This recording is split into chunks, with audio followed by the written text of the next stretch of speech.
This is TVR-431 10-minute newscast produced April 19th, 1984, directed by Eric Cabell, Robin Leggett, Earl Fisher, and Janet Iglesias. Who is not here. Who is not.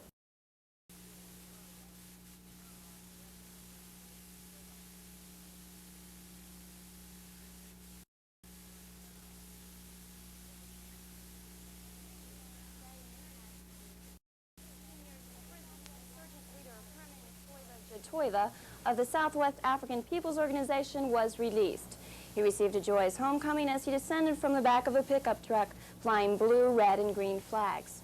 Without bothering to notify the press or his own members of Parliament, Canadian Prime Minister Pierre Elliott Trudeau, 64, penned a resignation letter to the president of his ruling Liberal Party, Iona Campanola. After nearly 16 years in office, Trudeau says, "Serving as a Liberal leader had been one of the joys of my life, but I now feel this the appropriate time for someone else to assume the challenge." A Liberal Party leadership convention is scheduled for June. Today, from the moment Francis Mitterrand stepped off the Concorde in Washington, he was accorded a hero's welcome. A booming 21-gun salute and a brassy rendition of La Marseillaise greeted the French president on the White House lawn.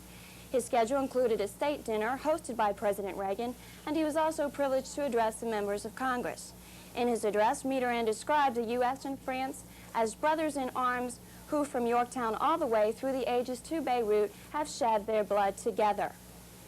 "Not all news from the Middle East is atrocious," said Jerusalem's city engineer and chief planner Amnon Niv.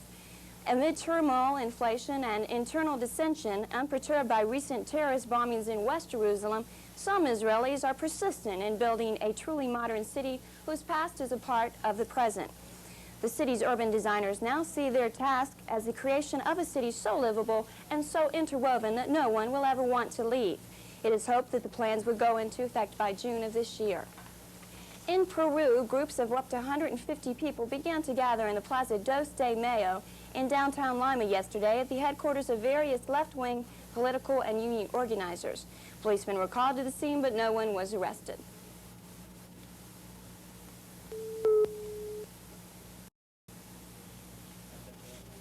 Look at this list: high blood pressure, alcohol and drug abuse, depression, emphysema, VD, ulcers, accidents, heart disease, stroke. You know what all these health problems have in common? You can reduce your chances of having them. And the Will Rogers Institute can help for free. The Will Rogers Institute gives people the information they need to make responsible choices about their health. You have a question, you write the Will Rogers Institute, White Plains, New York.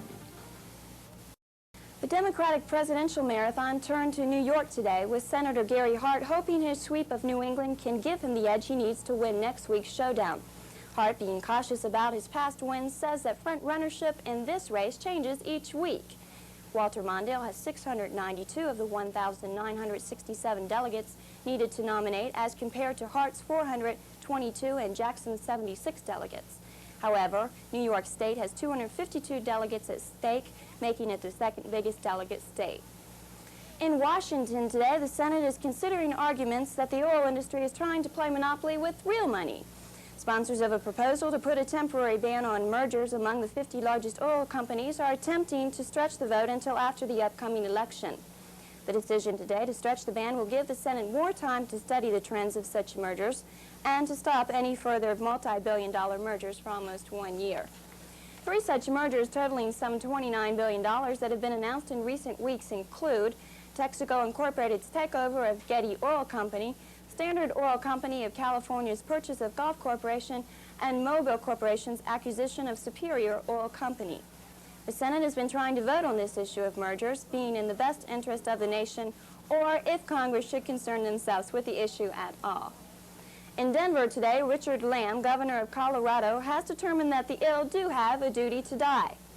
People who die without being kept alive on machines are similar to leaves falling off a tree and forming humus for the other plants to grow up, the governor said while addressing a meeting of the Colorado Health Lawyers Association at St. Joseph's Hospital on Tuesday. Lamb continued that the medicine which prolongs the life of the terminally ill is ruining the nation's economic health.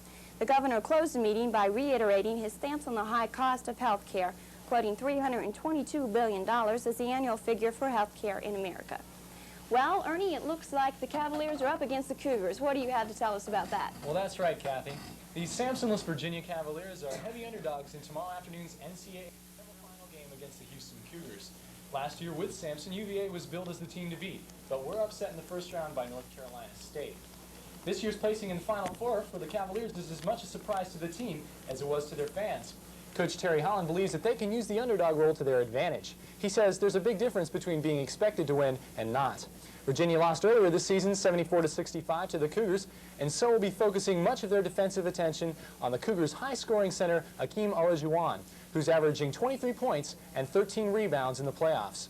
The second game tomorrow will have the Kentucky Wildcats, who ended their season 29-4, squaring off against the Georgetown Hoyas, 32-3 on the season, for the other spot in Monday's championship game. Still in basketball, 7 games in the NBA last night. New York up Dallas 97-88. Boston over Washington 106-93.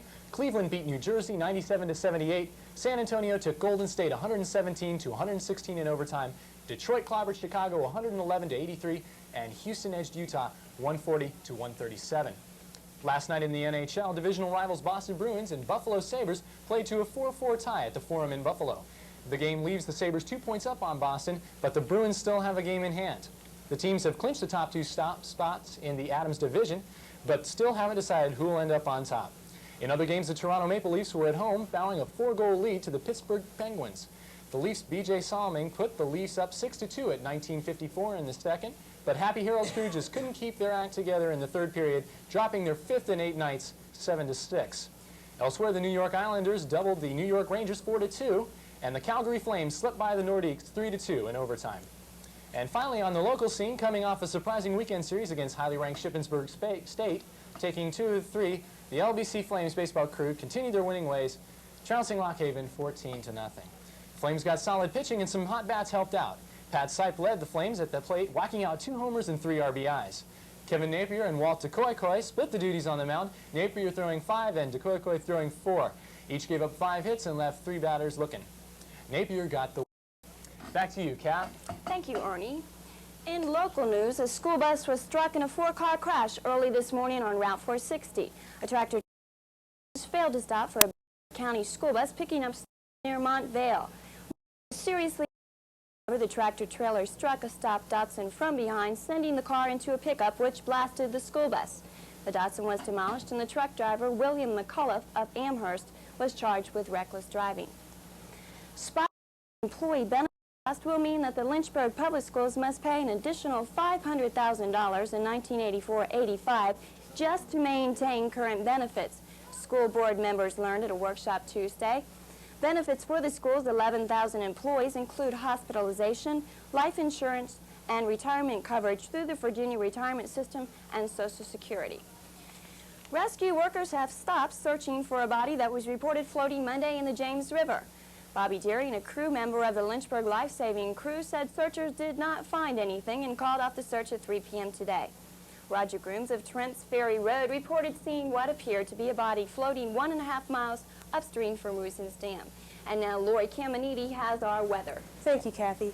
North Carolina and South Carolina were struck Wednesday by a tornado, killing 70 people and injuring at least hundreds more. Tornadoes struck the South Carolina towns of Newberry, Winsboro, and Bennettsville. The tornadoes have done $1 million worth of damage and leaving the 2 states in a state of turmoil. In the Lynchburg area today, there's a good chance of showers. Temperatures are going to be in the mid-50s. In our Lynchburg area, it will be cloudy and windy today, clearing later on in the evening. Tomorrow on Friday, it will be sunny and cool with temperatures in the 50 degrees. Back to Ernie. Thanks, gorgeous. There's going to be a celebrity auction in Philadelphia tonight to benefit the Special Olympics. Among the coveted merchandise to be sold will be boxing gloves from Joe Frazier, a beach blanket from Frankie Avalon, a baseball bat from Mickey Mantle, and one of the duly-serving 76er basketball uniforms. Some people who are expected to be in the audience include Mickey Mantle himself, Eunice Kennedy Shriver, ABC Sports announcer Dick Schaap, and all the 76ers with their wives. Now back to you, Kath. Well, that was Ernie Holmes, and I'm Kathy Sinclair. Join us at 11. Ernie, I don't think I won any of that stuff at that auction.